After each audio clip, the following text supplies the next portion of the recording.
Yo cuando tenía 8 años, en el colegio al que iba, uno hacía un cross.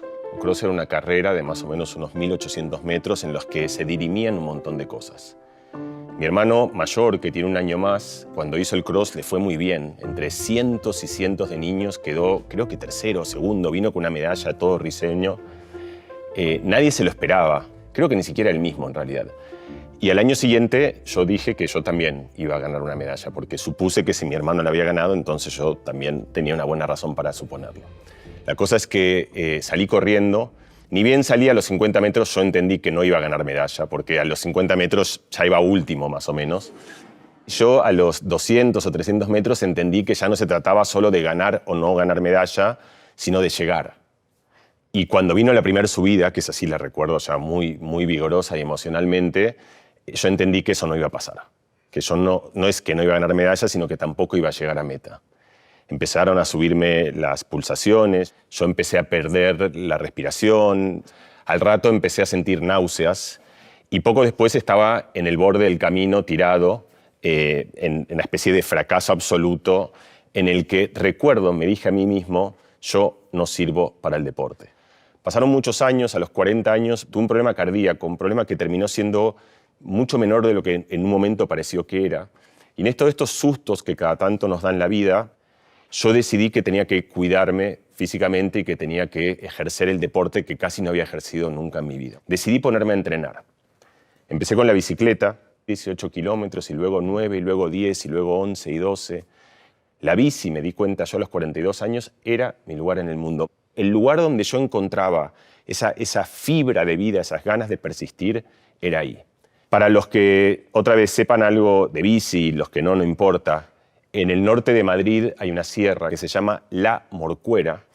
Es el lugar donde uno sabe, donde uno se pone a prueba. Es una especie de sitio en el cual uno entiende que si la puede subir y en cuánto tiempo la puede subir. Uno como que se va ubicando en distintos grupos de ciclistas.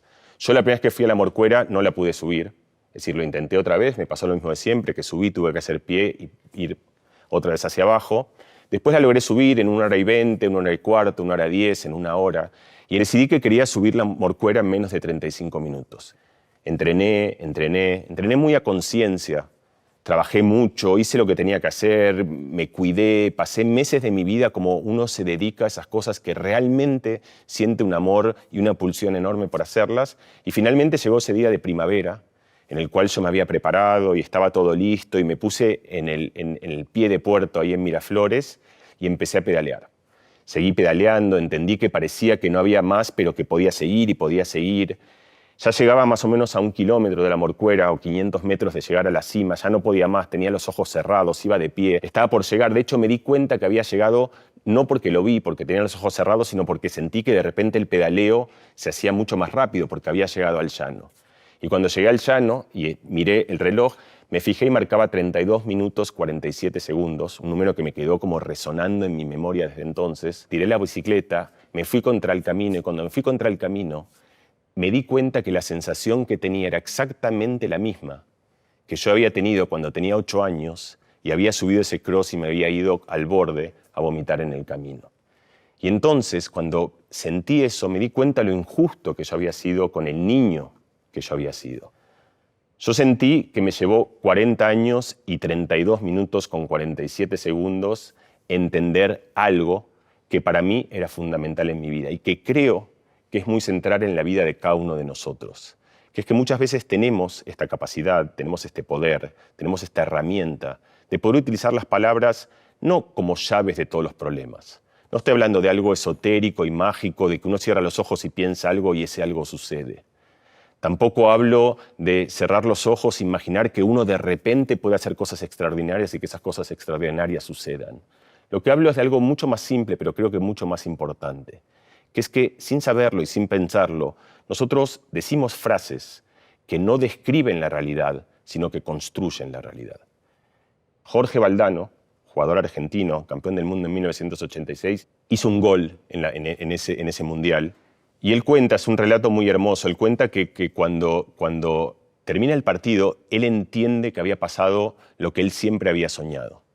Imagínense para un niño crecido en algún lugar de la provincia de Santa Fe, que sueña desde el día que nace, más o menos, con ser campeón del mundo, y en particular para un niño como Valdano, que después ejerce ese sueño. Y de repente va al Mundial, y pasa la primera ronda, y pasa la segunda, y pasa la tercera, y pasa la cuarta, y llega a la final, y en la final hace un gol. Y la gana en otro partido épico, en el cual Argentina ganaba 2-0, después Alemania se pone 2-2, y al final Argentina, con un pase de Maradona a Burruchaga, termina ganando 3-2 ese partido. Cuando el partido termina, Valdano entiende que ese es el momento más, no sé si más importante, trascendente, emotivo, en todo caso un momento muy singular de su vida, porque es el momento de la realización de un sueño. Pero él no puede sentir eso que le está pasando. Él entiende lo que le pasa, pero lo que él siente es una especie de nada. Y siente eso hasta que escucha el relato de su propio gol. Y solo esa imagen convertida en palabra, donde él escucha la historia de lo que había ocurrido, hace que él rompa en llanto y finalmente entienda y pueda experimentar emocional y sentimentalmente aquello que había ocurrido. Las palabras, nosotros las pensamos en general como aquellas cosas que describen la realidad. Pero las palabras muchas veces tienen la capacidad de no contar lo que es, sino contarnos lo que puede ser, o contarnos lo que va a ser. Cuando yo dije, yo no sirvo para el deporte, yo no estaba contando lo que era. Estaba contando lo que iba a pasar en los próximos 40 años de mi vida. Cuando una persona dice, yo no sirvo para matemática, está diciendo lo que va a pasar en los próximos 40 años de su vida. Cuando Martin Luther King se para delante de un montón de personas y dice, tengo un sueño, está habilitando ese sueño para un montón de personas y está invitando a que algo suceda. Cuando una persona mira a otra y le dice, te quiero, en ese momento esa palabra construye la realidad. Es una palabra que abre una puerta que antes no estaba abierta. Las palabras tienen esa fuerza y los últimos años de mi vida yo me he dedicado a tratar de entender cómo manejar nuestras palabras, nuestras conversaciones con nosotros mismos, nuestras ideas, la manera que relatamos y describimos las cosas para que estos mundos que a veces creamos con las palabras sean mundos que se parezcan más a aquellos mundos en los que queremos vivir, a aquellos mundos en los que queremos habitar.